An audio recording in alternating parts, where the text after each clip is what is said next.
Assalamualaikum warahmatullahi wabarakatuh.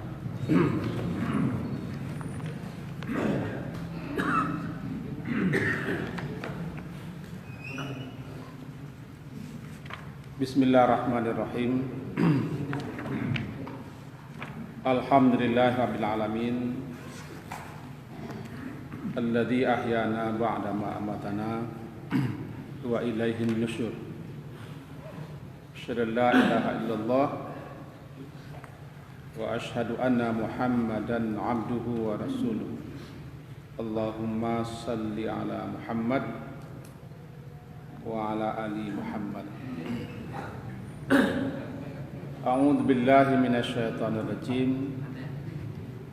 Bismillahirrahmanirrahim.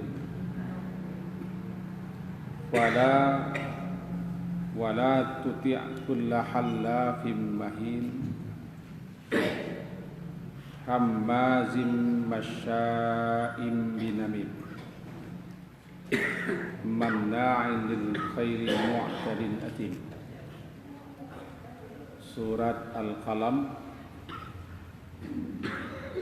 surat yang ke-68,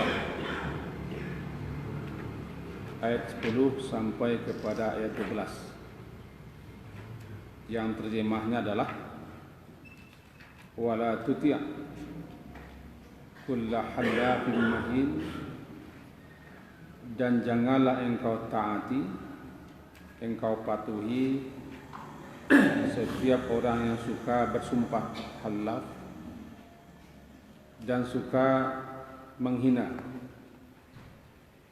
hammazin masya'im bin namim.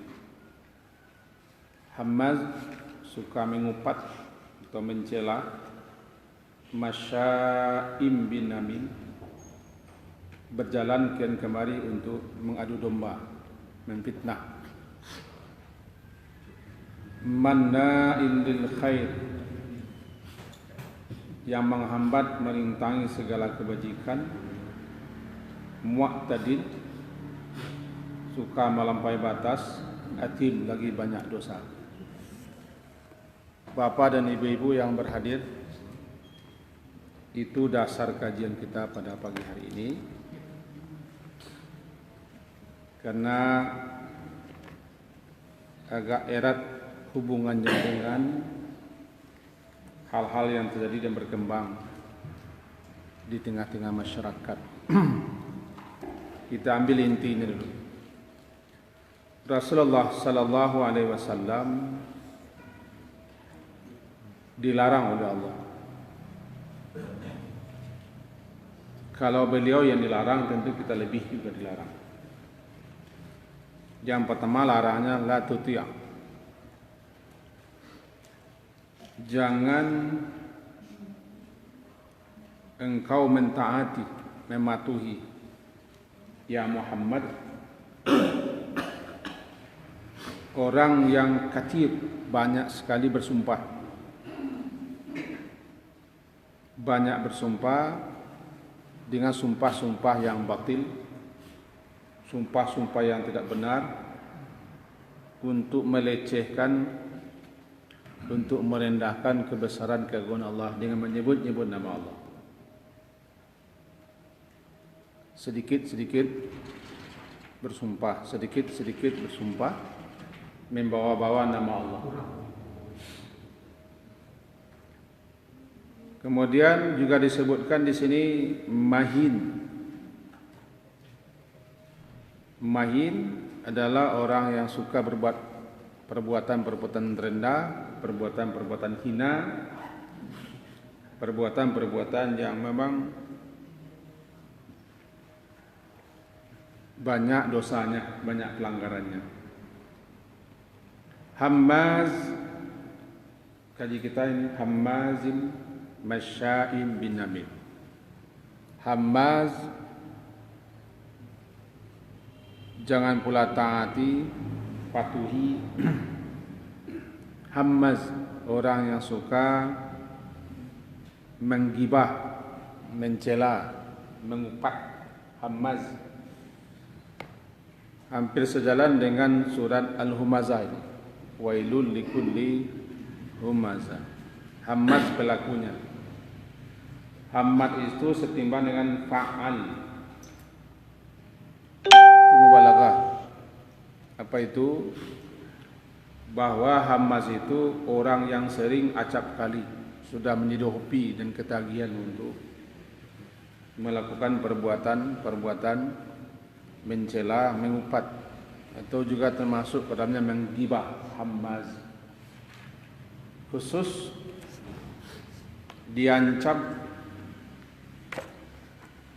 dalam surat Al-Humazah dengan wail. Wail celaka, wail merugilah, wail kutu azab dan kesengsaraan Allah. Likulli bagi setiap al-humazah. Humazah hampir sama dengan menggibah meskipun berbeda.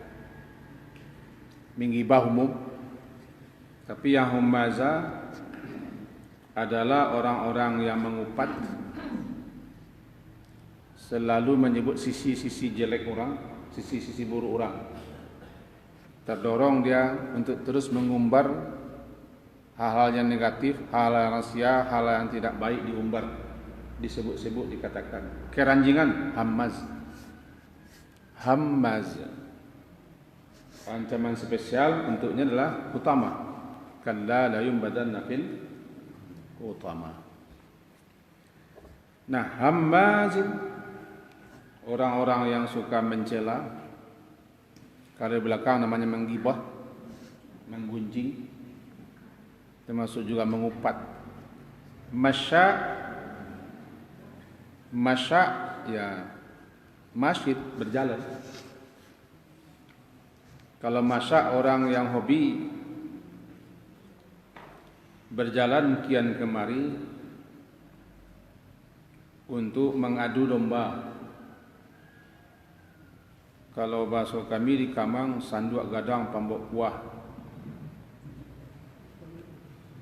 Sanduak gadang pambok buah. Sawak disiko, salin kemari. Tekong disiko, pindahan ke nyak. Sanduak gadang pambok buah. Namanya namimah. Namimah. Apa namimah? Namimah itu adalah naqlu qaulin nas, menukil-nukil perkataan orang.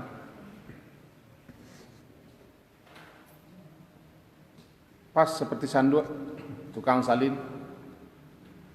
Tahu sanduak? Bu, tahu sanduak?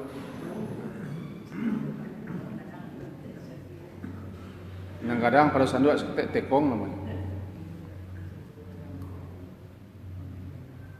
Tukang nukil-nukil, tukang bawa-bawa perkataan ini, berita ini, info ini, segala macam. Ba'duhum ila ba'd, membawa berita sebagian kepada sebagian lain, ala jihdatil ifsad bainahum, untuk merusak hubungan. Untuk merusak hubungan. Bahasa populernya adu domba. Bahasa populer adu domba. Nah, orang yang suka keranjingan berbuat seperti ini namanya masya ibn Jamil. Ayat ke-11, selalu masya, berjalan kian kemari, sibuk hilir mudik, membawa itu kata syanu. Tujuannya untuk ifsad, tujuannya untuk merusak. Jadi disebutkan dalam kitab Fathul Bari begini, an-namam itu adalah mengucapkan kata-kata dan menghiaskan, isyayah, menghiaskan kata-kata dengan indahnya enggak lain enggak bukan untuk itu, supaya orang terpikat, tertipu dan terdorong, terhasut, sehingga terbuai orang mendengarkan katanya, pembicaranya.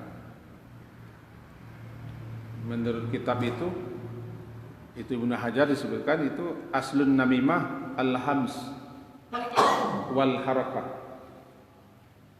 Namimah itu asal muasalnya adalah hams, bisik-bisik. Bisik-bisik untuk membawa berita si anu kepada si anu, bisik-bisik.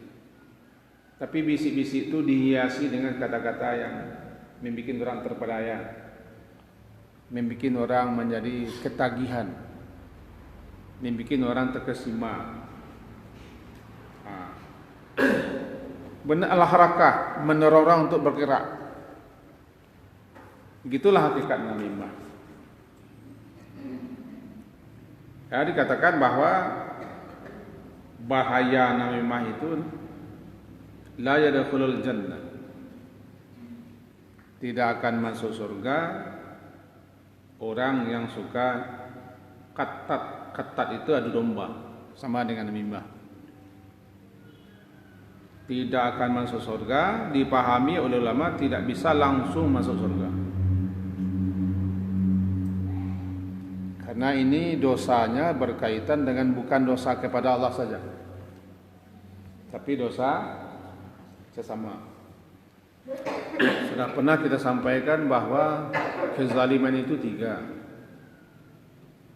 Kezaliman kepada Allah, kezaliman kepada diri sendiri, kezaliman kepada sesama makhluk. Kezaliman kepada Allah dosanya tidak diampuni, syirik namanya kalau mati. Kezaliman kepada diri sendiri dengan melakukan berbagai macam pelanggaran-pelanggaran, dosa-dosa, kemaksiatan dan kedurhakaan, Allah Maha Pengampun. Tapi kezaliman kepada sesama, ini tidak akan dibiarkan, pasti disidang, pasti dihisab. Dan ini dapat mengantarkan pelakunya jika keranjingan seperti itu, la yadkhulul jannah, dia tidak bisa langsung masuk surga. Kalau tak bisa langsung masuk surga kan mampir,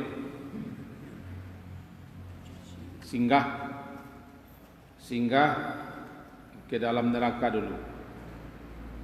Ada 2 hal. Pertama namanya qattat, al-qattat. Yang kedua an-nammam. Mal farqu bainahuma? Apa beda? Kalau namimah, yang katakan namimah adu domba, namimah, si A yahdurul kisah, si A itu hadir di sidang itu, hadir di tempat itu. Seperti kita di sini, kita hadir dalam majelis ini. Kemudian kata-kata kita yang ada di sini dibawanya kepada kelompok lain. Dia hadir, dia ada. Apakah ketika itu orang bicara 3 orang, atau dia bicara dengan 2 orang saja, atau bicara sekelompok orang, lalu berita-berita kita di sini disalinnya, copy paste-nya kepada yang lain, dihiaskan dengan bumbu-bumbu sedikit. Dihiaskan dengan bumbu. Tujuannya untuk merusak, mengadu domba, ifsad, merusak hubungan. Kalau bahasa awaknya barangkali bisa, ambo hadir nas itu mah. Kona menangah, kona mencalia. Itu 2 mana di situ? Lalu berita itu dibawa ke kelompok lain, ke golongan lain, ke jamaah lain, dan hadir pula di situ. Dengar pula, bawa pula ke sini.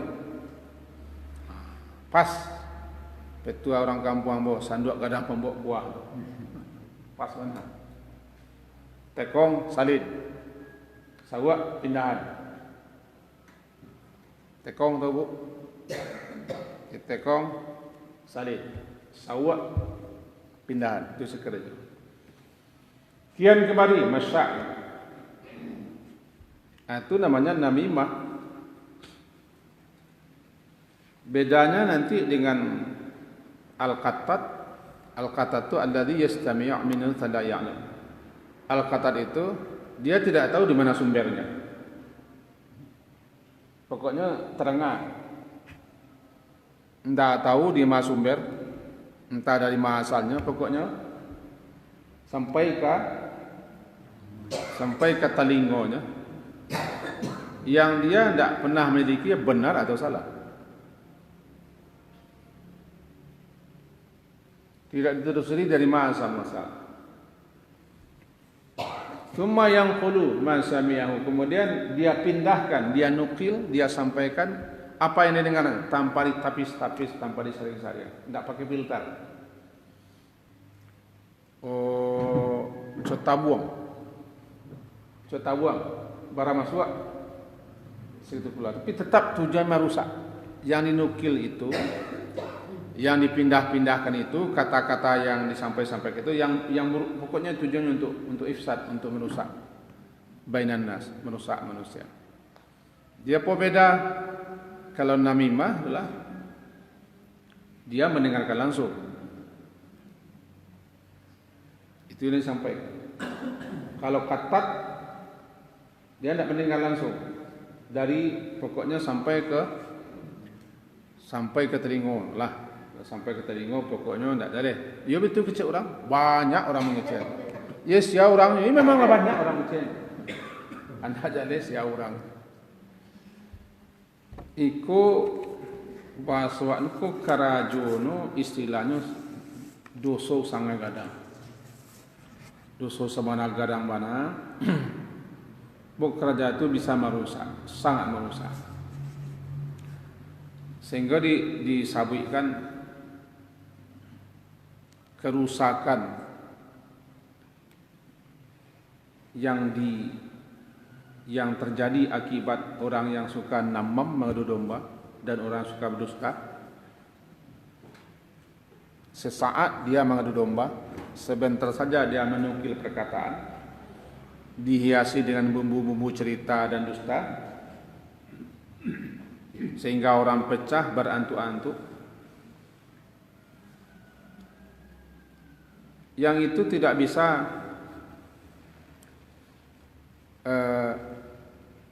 dilakukan oleh perbuatan lain. Artinya apa? Sesaat berita itu dinukil, kerusakannya sama dengan kerusakan setahun orang membuat sihir, melakukan sihir. Sebab kerusakan yang dibikin sihir itu tidak separah kerusakan yang dilakukan oleh tukang adu domba. Tidak separah, tidak sehebat apa yang ditimbulkan oleh yang suka mengadu domba. Sehingga disebutkan begini bunyinya. Saya nukil aja nih. Tukang namimah itu namam dan tukang dusta dapat merusak dalam satu saat, satu waktu apa yang tidak dapat dirusak oleh tukang sihir dalam 1 tahun. Berarti hebat banyak.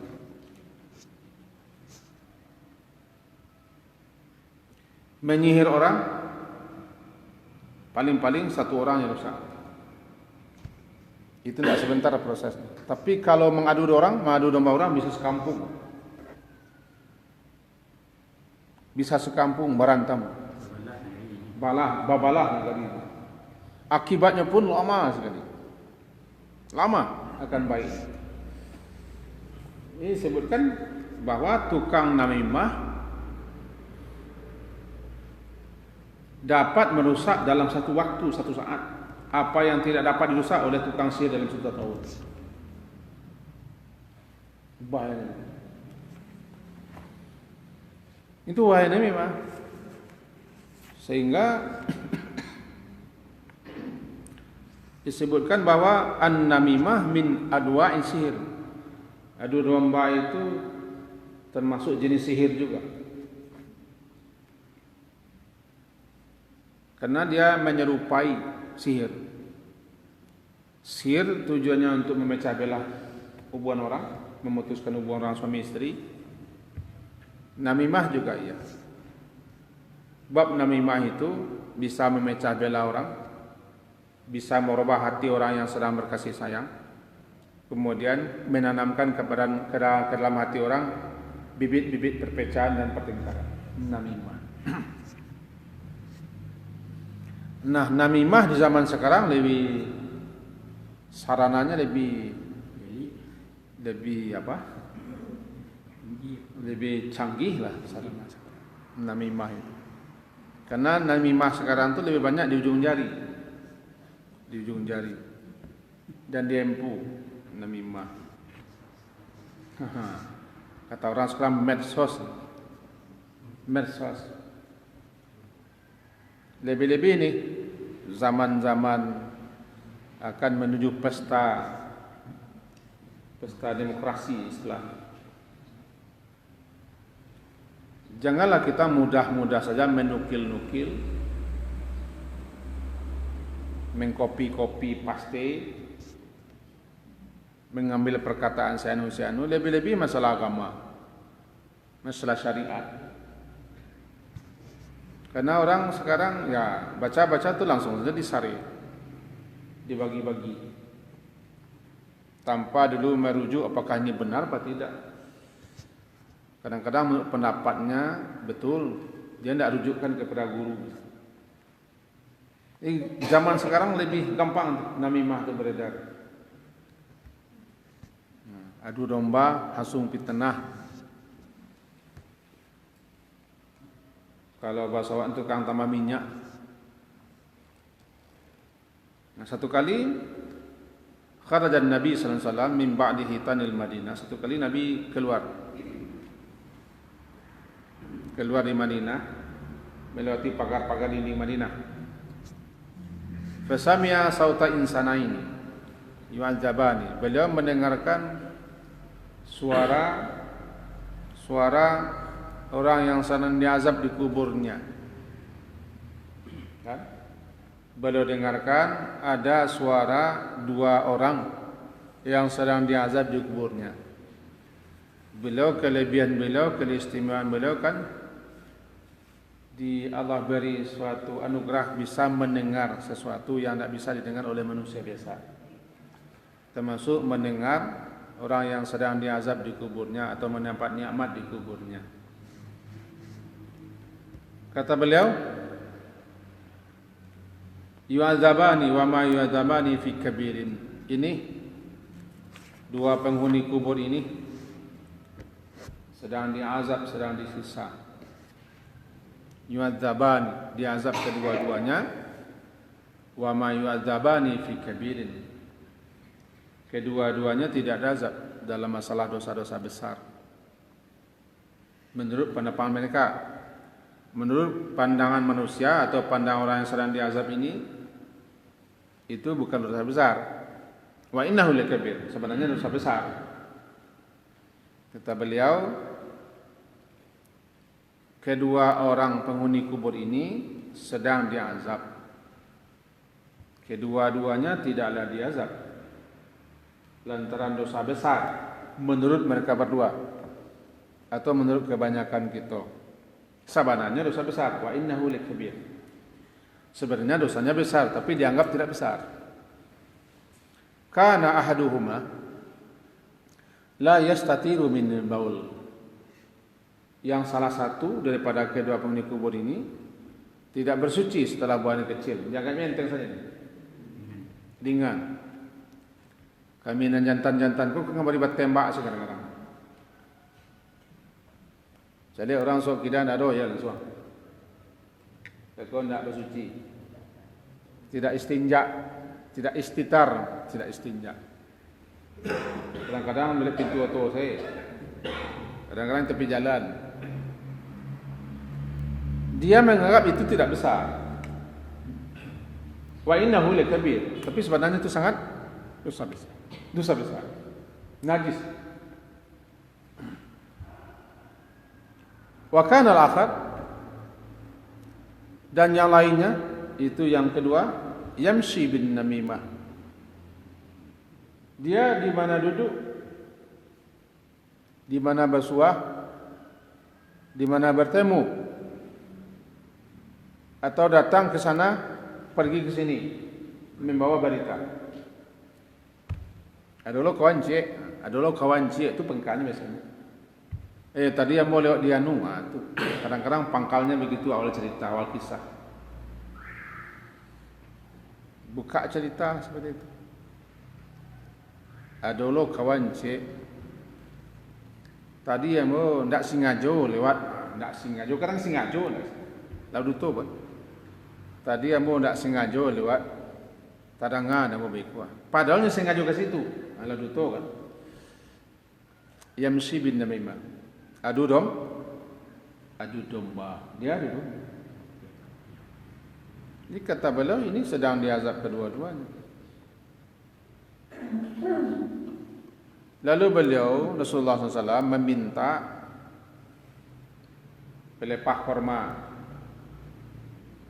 Fakasaraha bikisratain. Lalu pelepah korma itu beliau bagi dua. Fajala kisratan, yang satu belahannya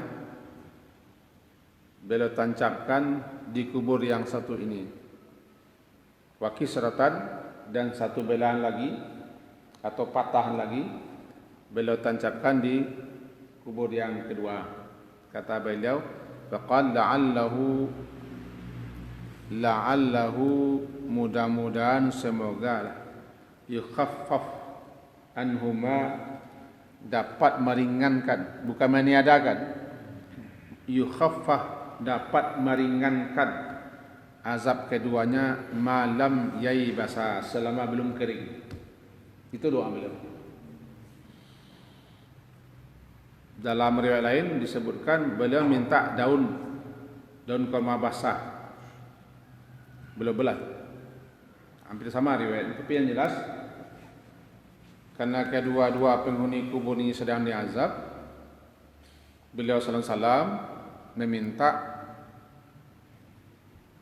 pelepah korma yang masih basah, beliau bagi dua, tancap sini, tancap sini.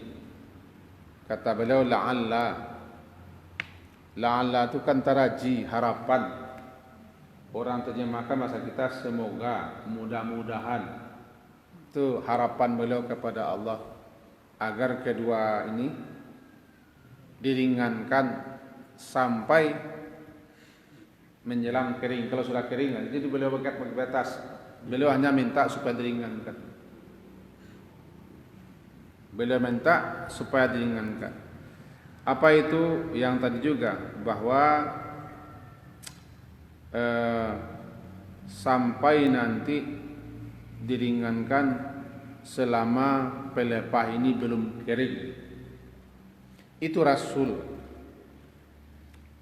berharap, berdoa kepada Allah. Tentu doa beliau makbul. Batas waktunya malam yaibasa, selama belum kering. Kalau sudah kering, tidak lagi. Barangkali itu yang dicontoh oleh orang menanam puding atau bunga-bunga tertentu atau tanaman tertentu tanam, barangkali supaya kedinginannya, ketawarannya, bisa jadi itu motivasinya, bisa jadi tidak. Tapi yang jelas perbuatan Rasulullah itu khusus untuk Rasulullah Sallallahu Alaihi Wasallam. Karena beliau dengar keduanya sedang disiksa, yu'azzaban, sedang disiksa, sedang diazab lantaran perkara yang mereka anggap remeh. Sebenarnya tidak remeh, lantaran perkara yang mereka anggap tidak besar akibat dan risikonya atau bahaya dan siksanya, tapi sebenarnya besar. Wa innahu likabir, besar bahayanya. Kalau awak nan salat kah? Awak kan salat tadi kan? Awak sembahyang tadi. Kita barangkali lagi selamat daripada buang air yang tak bersuci. Tapi nanti lain apa? Kalau orang-orang yang rajin salat, barangkali selamatlah daripada satu buang air tidak bersuci. Alhamdulillah kita lagi bersuci, lagi istinja. Tapi nancik lagi, nancik lagi namimah, namimah wah. Dan namimah ko dia tadi Yamsi dan bin namimah tu ya ke sana ke sini ke situ ke niat membawa berita-berita. Atau tidak usah berjalan-jalan, pegang aja HP, ambil Android bah, nukil lah. Itu bisa jadi orang yang salat tidak selamat, bisa jadi orang yang pergi ke surga tidak selamat. Dia bisa selamat daripada setelah buang air kecil bisa suci, tapi bisa jadi tidak selamat dia daripada namimah. Namimah lewat jempu jari dengan lewat telunjuk. Nah, disebutkan juga dalam hadis, kata beliau, ala unabbiukum bil adha, ala unabbiukum mal adhun, maukah kamu aku tunjukkan dengan adh, ain dot ha adhu. Apa itu? Hiyan namimah. Adhu itu an-namimah, mengadu domba, al-qalatu bainan nas, mengatakan perkataan-perkataan di antara manusia, kemudian mengakibatkan manusia itu bentrok, bermusuhan, berkesumat, tidak tahu siapa. Parahnya langsung balutuk dan luluh. Parahnya. Setiap kita menerima berita itu yang terbaik dikunyah-kunyah dulu. Kawan mau mengecean, kalau teori pisang panggang, dipanggang, dibakar, ditiup-tiup, diambuh-ambuh, dinuangi, masukkan ke muncuang, dikunyah-kunyah, baru dilulua. Kalau lama lulua, kalau enggak minta. Iko enggak panggang, ambuh, lutok. Lutok kau bahasa Indonesia apa itu? Lutok ditelan langsung tanpa dikunyah-kunyah, tanpa dirasa. Ini pahit, manis, ambar, enak benar. Bakar, kunyah dulu. Dikunyah ke roti bakar. Bakar, kalau panas tiup-tiup dulu. Dirasa-rasa dulu. Ini panas apa?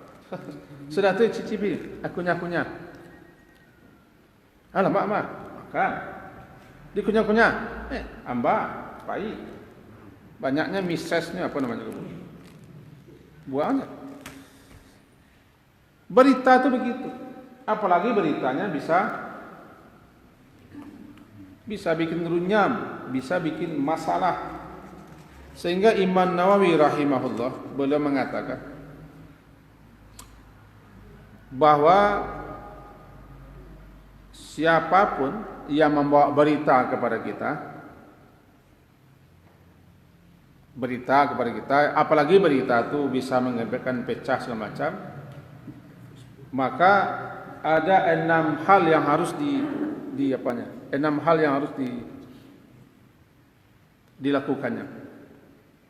Pertama, jangan dia langsung membenarkan. Lianna man fasik. Sebab orang yang suka membawa info-info, berita-berita itu orang fasik itu. Jangan benarkan dulu. Ya alladzina amanu in ja'akum fasikum binaba'in fatabayyanu. Selidiki dulu satu. Jangan lutuk langsung dulu. Satu. Buat ringkas saja, enggak 2 minit ringkas. Yang kedua, kalau bisa yanhahu an dzalik, cegah dia. Anti lah kita Jangan. Ikut ndak batu berita-berita aku. Jangan capek-capek langsung. Kalau bisa cegah. Larang. Wa yansahu, nasihati dia. Wa yuqabbihu lahu. Cela dia. Baru suak kau. Babayo kau ke situ. Enggak usah. Itu tindakan kedua. Yang pertama, jangan benarkan berita itu. Yang kedua, larang, nasihati, cegah. Itu kedua. Yang ketiga, ayyubghidahu. Bencilah hendaknya kepada orang yang seperti ini karena Allah. Jangan senang, jangan bikin hatinya senang, benci. Karena Allah benci kepada perbuatan itu. Apa yang Allah benci, wajib kita membenci. Jangan senang loh. Jangan jago lo perasaannya. Kadang-kadang kamu berdosa kan dia menjaga perasaan orang. Yo kau tersinggung no beko. Kalau awak bantah, kalau protes, awak debat kau tersinggung no beko. Ndak lama perasaannya kawak. Nah, jadi kita demi menjaga supaya orang tersinggung, kadang-kadang biarlah kita berdosa. Yang ketiga, ini ketiga benci perbuatan. Yang keempat, janganlah dia langsung saja berburuk sangka, la'alla yazun. Jangan langsung berburuk sangka kepada orang lain. Jangan langsung diponis, langsung dihakimi orang lain itu. Kan si A datang kepada awak menceritakan tentang si B, aja langsung kita buruk sangka kepada si B. Itu yang keempat. Cepat saya Bu. Jangan sampai mendorong kita berita yang disampaikan kepada kita, jangan sampai mendorong kita untuk melakukan tajassus. Langsung gerak lalu kita mata-matai. Kita selidiki, membuang-buang waktu tu kalau tidak ada manfaat. Kalau berita buruk tentang sahabat kita, jangan langsung kita tajassus. Terakhir, dia harus tidak reda kepada dirinya.